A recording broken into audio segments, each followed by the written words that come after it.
এই যে ছোট্ট একটা বিজনেস, তাই এটা দিয়ে সংসার চলে কিভাবে, আসলে সে কিভাবে তার ছেলে মেয়ে কীভাবে লালন পালন করছে তার এক্সপিরিয়েন্স শেয়ার করব। তো সবাই আপনার ভিডিওটা দেখবেন। তো কাকা, আপনার বাসা কোথায়? বাসা ধুলাবাড়ি নর্থদাও। ধুলারে নর্থদাও। তো এই বিজনেস আপনি কতদিন থেকে করেন? ছোটোর থেকে সাথী সারি বাবা। ছোট থেকেই? কত বছর? তাও আমার ছোটোর থেকে 25-30 বছর 40 ও, বছর। 25-30 বছর আজকে কাকাই ছাতি সারতেছে। তো আপনি ছেলে মেয়ে কয়জন কাকা? আমার 3টে মেয়ে একটা সাবাল। 3টা মেয়ে একটা ছেলে। হ্যাঁ। তো আপনি কি এই বিজনেসের মাধ্যমে কি তার এই বিজনেস এইটা করি আমি সাবাল বাল বিয়ে সাথে দিছি, এইটা করি খাই। ও আচ্ছা আচ্ছা, তাহলে এটা নিয়ে কি আপনি খুশি?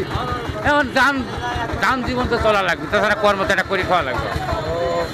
আসলে কাকাই ছোট্ট বিজনেসের মাধ্যমেই সে তার ছেলে মেয়ে এবং সংসার সে চালাচ্ছে, এবং আপনারা দেখবেন যে এই যে ছোট্ট একটা বিজনেস নিয়ে সে তার সংসার চালাচ্ছে ফুটপথে।